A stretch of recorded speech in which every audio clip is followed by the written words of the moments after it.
Bonsoir à tous et bienvenue sur ITV. Dans l'actualité de ce samedi, Dakar et sa banlieue qui pataugent dans les eaux. Les pluies de ces dernières heures ont causé un tort considérable aux populations. Routes impraticables, maisons inondées, sans compter les activités au ralenti à suivre dans ce journal. Maître Assane Diomandjaye n'est pas d'accord avec le port de bracelets électroniques. Macky Sall l'annonçait vendredi dernier pour, dit-il, lutter contre les longues détentions. Le défenseur des droits humains est dubitatif quant à la faisabilité de cette méthode. Il évoque aussi une question socio-culturelle, comment le détenu qui portera ce bracelet sera vu au sein de sa communauté. En 1939, le Dara de Koki a été créé. Cette école coranique qui a rendu célèbre le village de Koki situé à 223 km de Dakar. Ce soir, nous allons revisiter l'histoire de cette école coranique, l'une des plus anciennes du Sénégal. Les actualités internationales passées en revue par Khalifa Diakhaté. Bienvenue à tous.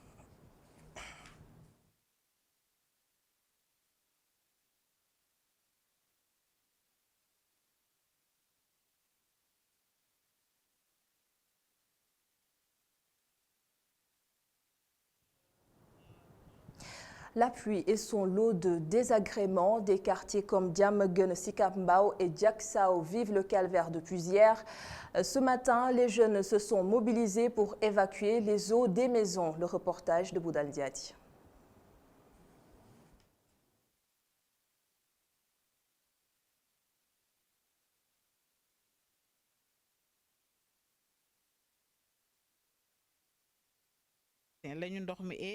C'est vers les coups de 3 heures du matin que l'eau est entrée dans la maison. Nous avons tout fait mais en vain. On était obligé de laisser aller se reposer.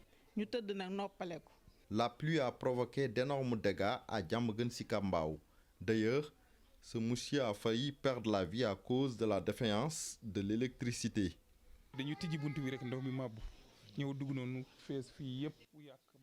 L'eau est entrée quand nous avons ouvert la porte de la maison. Partout où c'était de l'eau, le compteur de la maison a pris feu. J'ai été même blessé par les flammes. Vous avez vous-même vu de vos propres yeux. C'est très dangereux.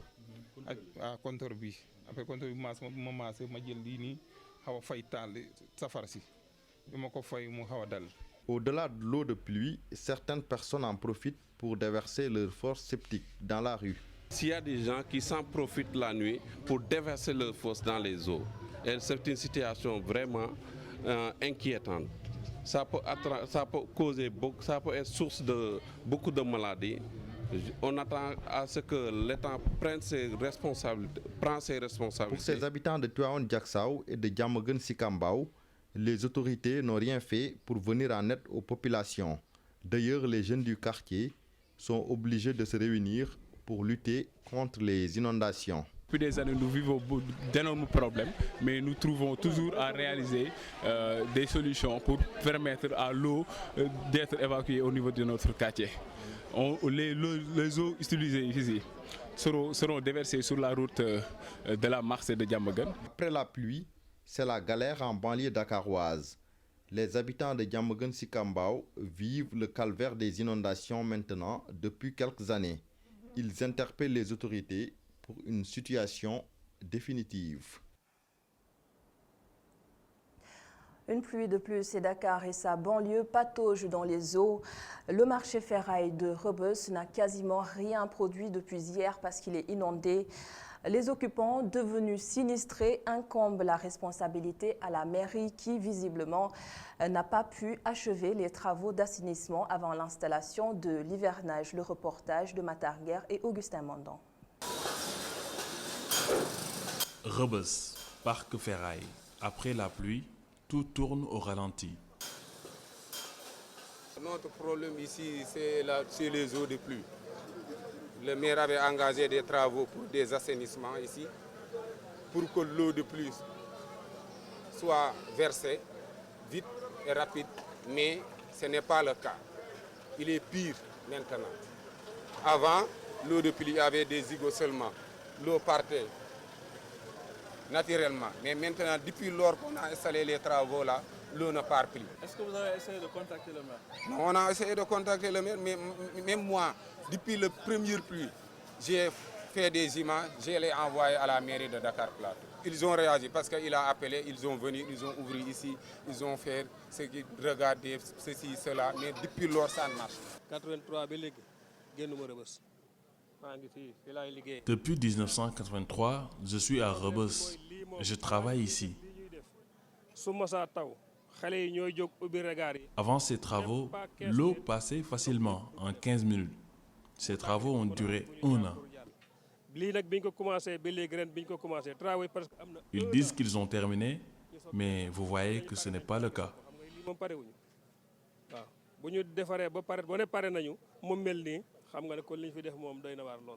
Cet habitant de Rebeuss nuance. Il estime que ce rond-point a toujours été comme ça, en période d'hivernage, et ce, depuis son enfance.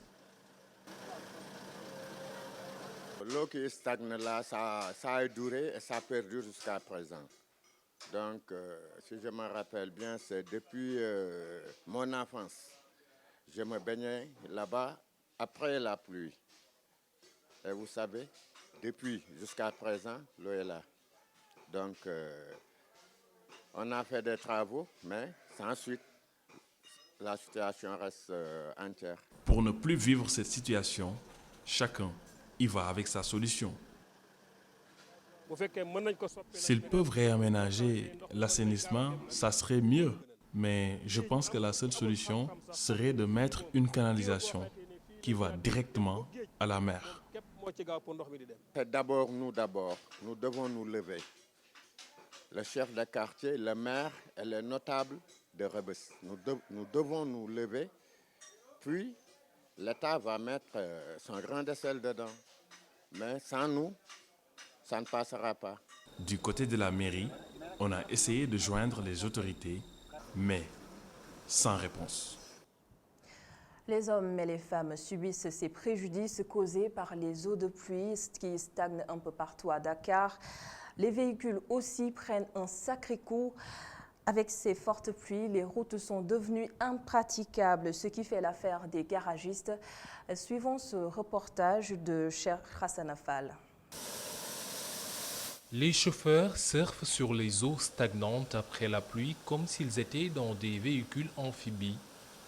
Mais la désillusion ne tarde jamais à se manifester, surtout pour les véhicules électroniques. Ils ne savent pas conduire et c'est pas bon pour les voitures. Il faut connaître son véhicule pour conduire.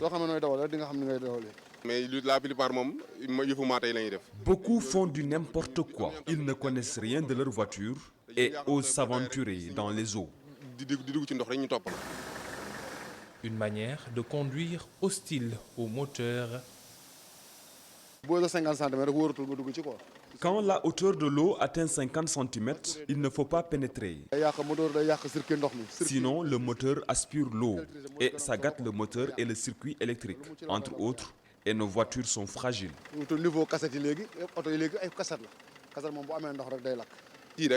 Cette eau peut facilement gâter une voiture, car quand l'eau touche aux fils électriques, ça conduit à un court-circuit facilement, car ces fils sont en bronze.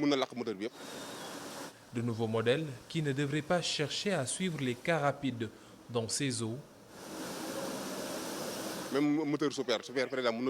Les cars rapides ont de la hauteur et un moteur en fer avec des fils très solides. Donc il peut arriver facilement à traverser cette eau. Les autres voitures doivent éviter de les suivre.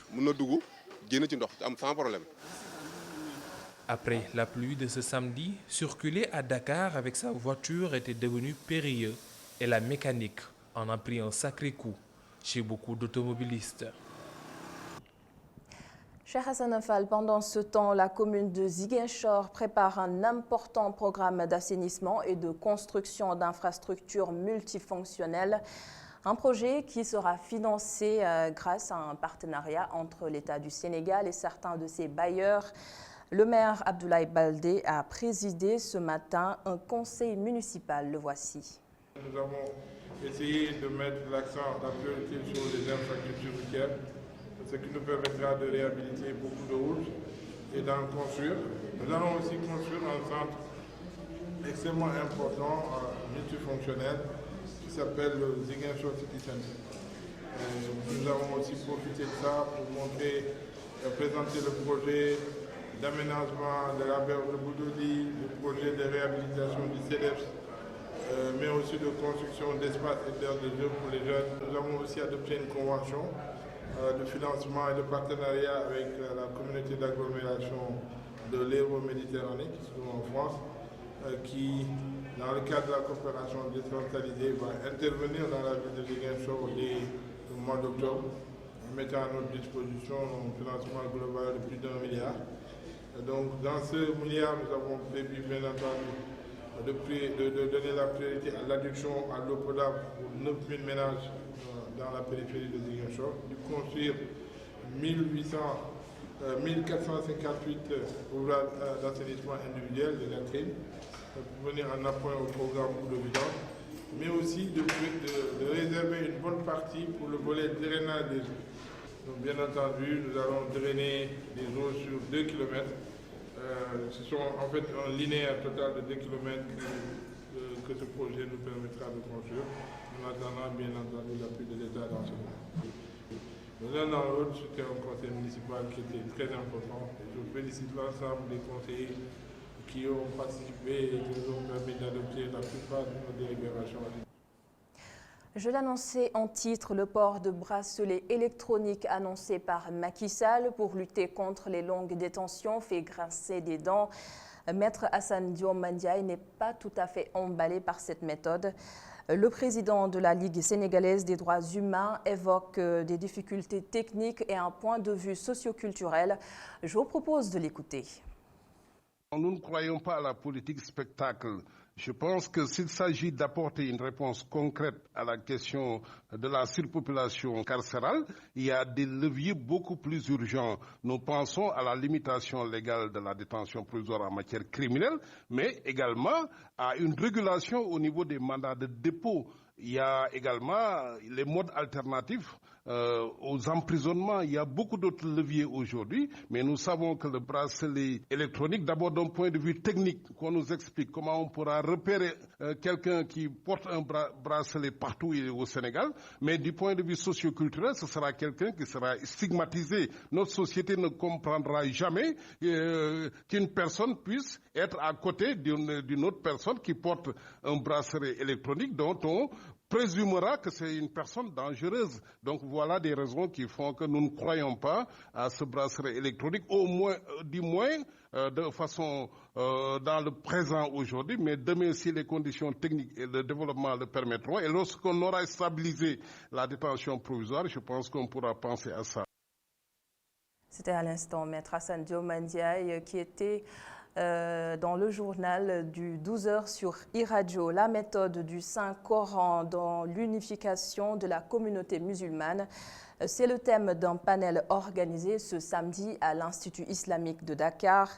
Les initiateurs, l'association des anciens du Dara de Koki, veulent rappeler la nécessité de réunifier la famille musulmane du Sénégal et du monde entier.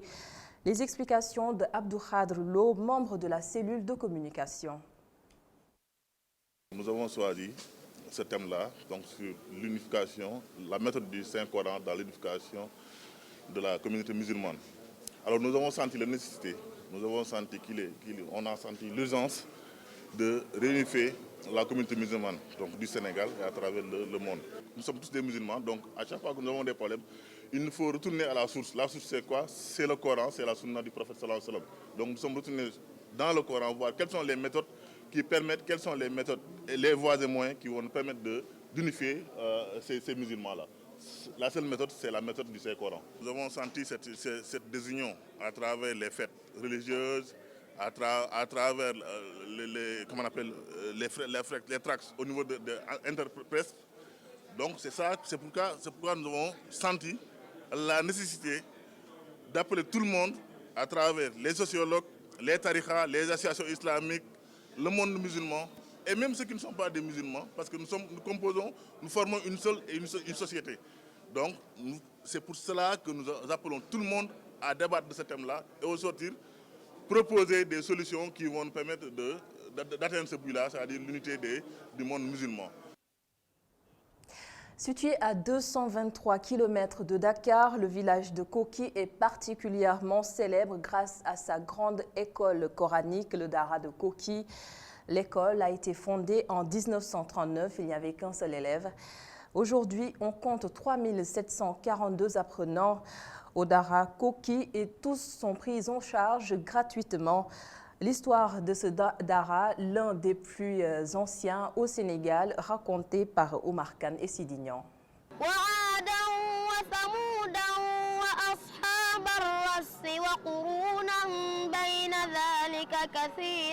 Ces belles voix sortent du Dara de Koki, une école coranique qui accueille plus de 3000 talibés venant de divers horizons.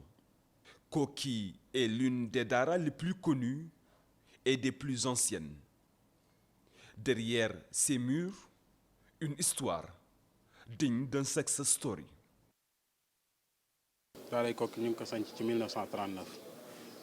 Le Dara a été fondé en 1939 par Ahmad Sahir Lo. Au début, il n'avait qu'un seul élève. Au fur et à mesure, le nombre des élèves augmentait. Aujourd'hui, le Dara compte 3742 élèves. Parmi eux, des Sénégalais, des Gambiens, des Bissau-Guinéens, des Guinéens, des Maliens, des Mauritaniens et un Américain. Guinée-Conakry, Mali, Mauritanie avec une nationalité américaine. Un peu moins de 4000 âmes qui sont logées et entretenues gratuitement. C'est un internat. Ils font tout ici et gratuitement. C'est le Dara qui prend en charge leur hébergement, leur nourriture, leurs soins gratuitement. C'était la volonté du fondateur.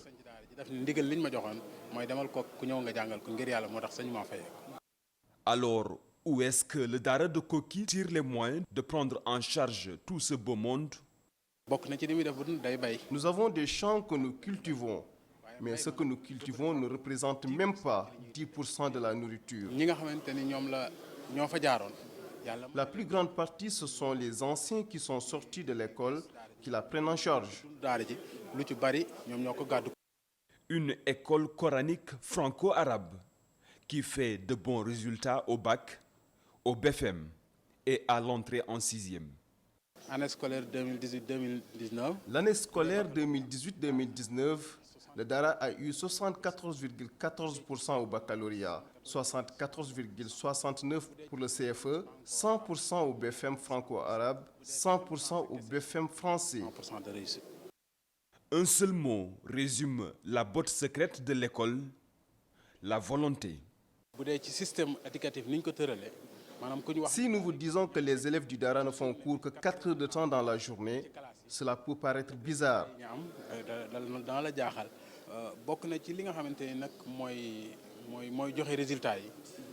Ce qui est à l'origine de ces résultats, c'est d'une part la volonté des apprenants et d'autre part celle des enseignants. Il y en a même parmi eux qui donnent des cours gratuitement.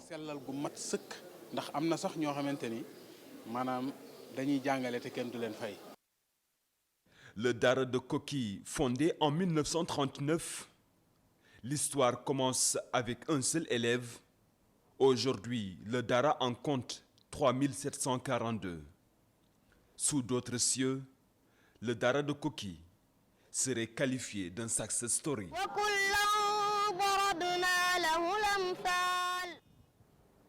Omar Khan, merci pour cette belle découverte. Ils sont devenus indispensables. Plus personne ne peut s'en passer. Je parle des motos Jakarta comme principal moyen de transport à Kaffrine. Beaucoup de jeunes ont trouvé une occupation malgré quelques difficultés dans le métier. Le reportage de Babacar Touré et Augustin Mandan. Conduire une moto Jakarta est une activité quotidienne de bon nombre de jeunes Kaffrinois. Dans cette région du centre du pays où l'emploi ne court pas les rues, les jeunes se tournent vers les motos. Quand on n'a pas ce que l'on veut, on se contente de ce que l'on a. Ici, il n'y a ni usine, ni rien. À part la maçonnerie, il n'y a que les motos qui sont là, seule source de revenus des jeunes. C'est avec les motos que nous satisfaisons tous nos besoins, santé, eau et électricité. Tous ne sont pas propriétaires. Avec ces monocylindres communément appelés Jakarta, les jeunes assurent une bonne partie du transport dans la zone, souvent dans des conditions difficiles. Avec l'hivernage, tout est compliqué. Les routes sont impraticables. Bon, à la fin de la journée, on peut gagner jusqu'à 10 000 francs CFA. Pour les motos, certains sont propriétaires et d'autres non. Mais pour les embaucher, ils versent 2 000 francs par jour aux propriétaires de la moto. Et ce qui reste, ils le prennent. Mais c'est très difficile. Aussi, les conducteurs de moto Jakarta dénoncent l'insécurité qui entrave leur travail. Nous sommes fatigués et nous ne sommes pas en sécurité. Parfois, quand on heurte les voitures, c'est nous qui souffrons. Ce sont même les taximans qui se prennent en charge, parfois. Érigé en région à la suite des réformes administratives de 2008, Kaffrine se signale surtout par son manque d'infrastructures et d'emplois pour les jeunes. Une revendication que la jeunesse ne cesse de rappeler aux autorités.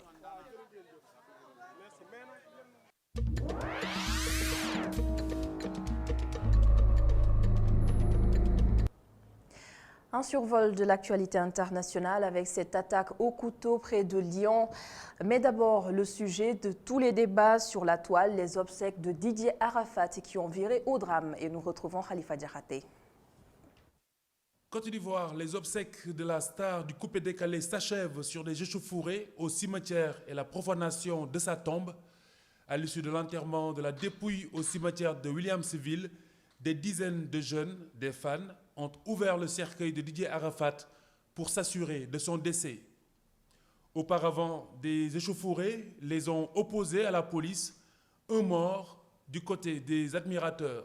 Les Chinois, comme ils les avaient surnommés, voulaient assister à la mise en terre de leur idole, alors que seule la famille y était autorisée. Des stars africaines comme Davido, Didier Drogba, Fally Ipupa ont pris part au concert hommage. L'artiste ivoirien est décédé le 12 août dernier dans un accident de la route. Il a été enterré dans la matinée après toute une nuit de concerts et de fêtes à Abidjan au stade de Félix Houphouët-Boigny.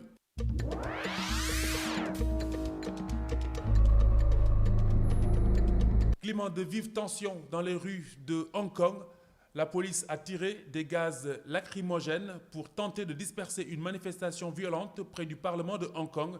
Pendant ce temps, des dizaines de milliers de personnes ont bravé un déluge et les interdictions pour envahir à nouveau plusieurs quartiers de l'ex-colonie britannique. La police avait justifié le fait de ne pas autoriser une nouvelle manifestation en raison des risques de violence.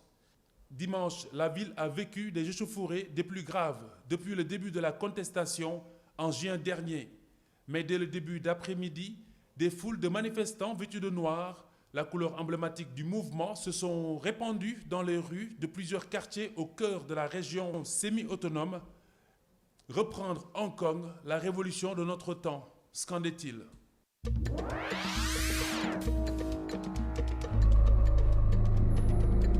Lyon, une violente agression au couteau cet après-midi vers 16h25. Bilan 1 mort, 7 blessés, dont 1 en urgence absolue. L'attaque a eu lieu à la station de métro Laurent Bonnevet à Villeurbanne. La victime, âgée de 19 ans, était originaire de l'Isère. Il se rendait en bus au festival Woods Tower à Miribel. Selon un témoin direct, un suspect non identifié, mais se disant de nationalité afghane, s'est mis à agresser plusieurs personnes à l'arrêt de bus. Il était armé d'une grande fourche et d'un grand couteau de barbecue sur place. Tous les témoins ont été gardés pour audition. Selon TCL, la société de transport en commun, l'assaillant aura été maîtrisé par 4 conducteurs. Il a été pris en chasse jusqu'à l'arrivée des forces de l'ordre. Aucun n'a été blessé.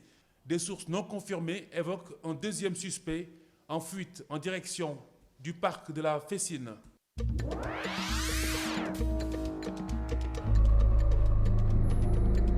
Syrie, les États-Unis confirment avoir mené une frappe contre les chefs djihadistes d'Al-Qaïda près de la ville d'Idleb. C'est dans le nord-ouest du pays. Cette opération visait des leaders d'Al-Qaïda en Syrie, responsables d'attaques menaçant des citoyens américains, des partenaires, ainsi que des civils innocents, a indiqué le communiqué du Pentagone de façon très laconique.